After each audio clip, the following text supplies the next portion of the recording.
how did Miranda Priestly tie her scarf in the Devil Wears Prada? I've already identified this scarf in a previous video and it's this one right here, but here's the tricky thing. As far as I know, this scarf in this colorway only comes in a 45. The way she's wearing it here is not how a 45 looks. There is one size 45, and if I tie it on, looks like this, but as we can see in this photo, it looks like way more fabric than this. So I wonder if she actually tied together two 45s. I'm gonna tie together these two 45s, the knot like this, at two corners. I'm gonna start with it right here, bring it around like this,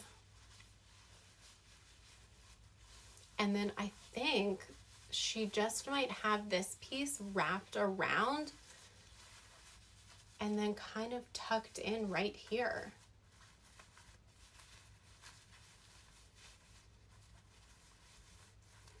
So if I had to guess how Miranda was wearing her scarf, this would be my best guess.